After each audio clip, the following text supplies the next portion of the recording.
Okay, so in the mid-first century, this theological wildfire just erupts. And it's not sparked by a lack of faith, but actually a surplus of law. It really threatened to tear this young spiritual movement completely apart before it even got going. And right at the heart of it all was this single explosive question that would end up redefining identity for millennia. Let's get into it. So picture this. You're living in the city of Antioch, right? It's bustling, it's diverse, you've found this new hope, a new community, a whole new way of life. And then these men show up from Judea, kind of the heartland of the faith, and they drop this bomb on you. And listen, this wasn't some friendly suggestion. This was a line in the sand, a demand for a total ethnic and religious makeover. They were saying, to be saved, you literally have to become Jewish first. You know, the original text says this caused no small dissension and debate. That has to be the understatement of the century. This was way more than just a little tiff over a single ritual. No, this was a battle for the very soul of the movement. What was this new community really? Was it just a kind of reformed sect within Judaism? Or was it something brand new, something radical, defined not by your bloodline and by a set of rules, but by faith? To really get why this was such a big deal, you have to understand the context. I mean, this conflict didn't just pop up out of nowhere.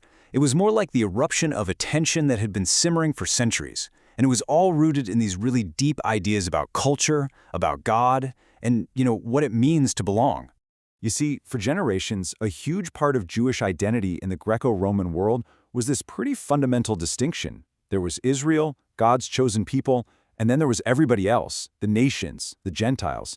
Now, this wasn't just about prejudice. It was, in many ways, a survival mechanism. It was a way to keep a unique covenant identity safe in this big, overwhelming sea of Greek and Roman culture. And what's so fascinating is the contrast here. I mean, look at this. Becoming Greek or Hellenized, it was pretty fluid. It was a cultural thing. You could learn the language, adopt the lifestyle, and boom, you were basically in.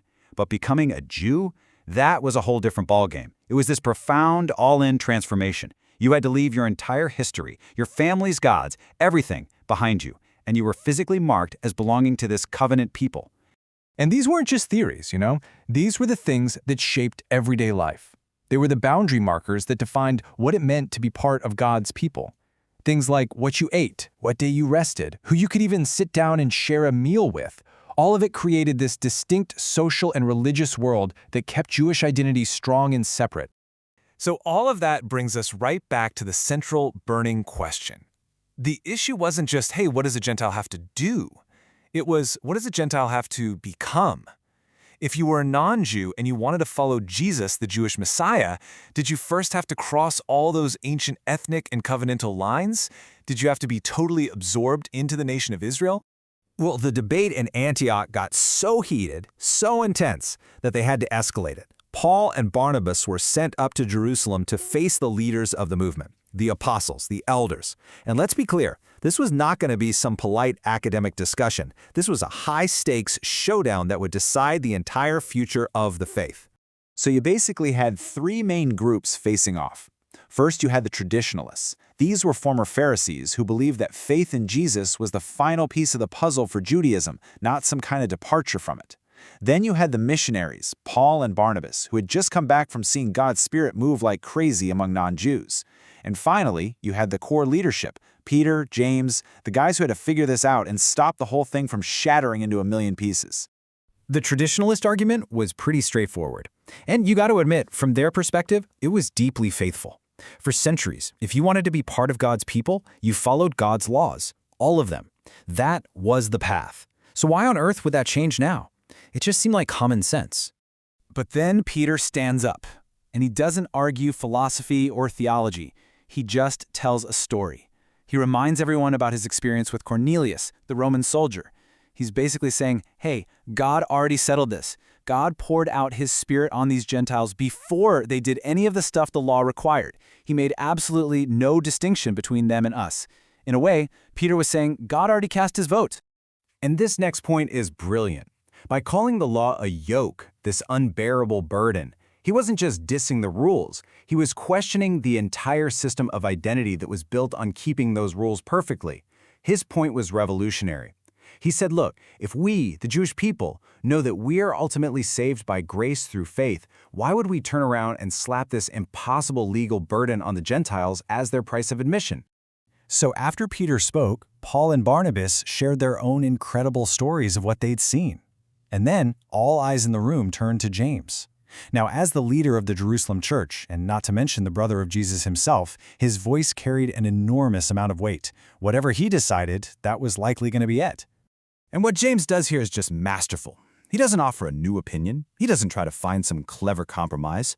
Instead, he reaches way back into the Jewish scriptures, to the prophet Amos, and he shows them that God's plan all along was not just to restore Israel, but to do it so that the rest of humanity, the Gentiles, could also find him.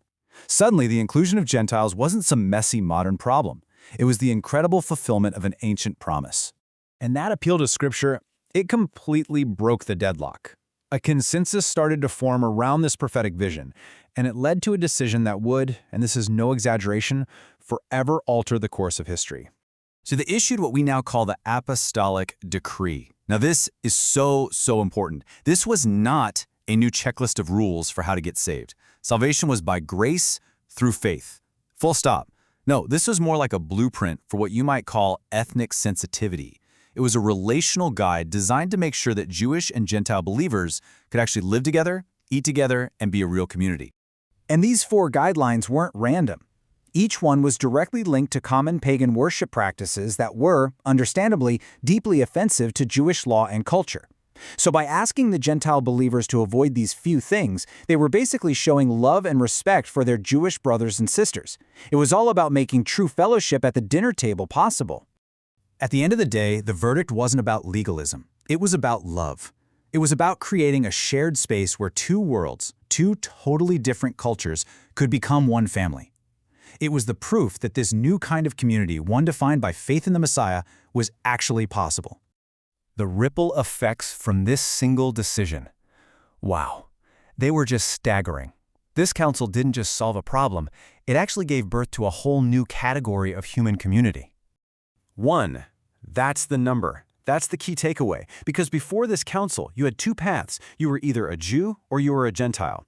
After this council, a third way was forged. One new humanity, united not by ethnicity, not by ritual law, but by a shared faith in Jesus. The old dividing walls, they were now officially obsolete. This right here is the revolutionary heart of the whole decision. God didn't want Gentiles to stop being Gentiles and become Jewish. He welcomed them as they were. Their culture, their identity, those weren't obstacles to be scrubbed away. They were realities to be brought into this new, unified family. God was making something new out of both Jews and Gentiles together. So, what about the law of Moses? Was it just thrown out? Not at all.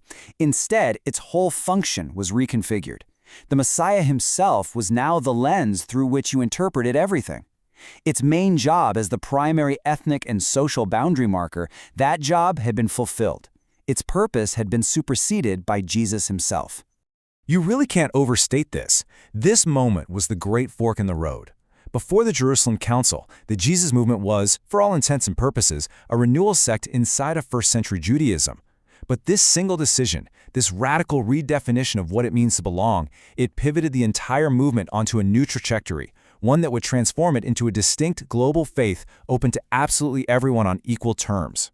And this whole ancient struggle leaves us with a pretty powerful question for today. The council, they chose to build a bigger table instead of a higher wall. And that forces us to ask, where do our communities, our groups, our nations, where do we draw our lines? And do those lines create barriers that exclude, or do they build bridges toward a new kind of people?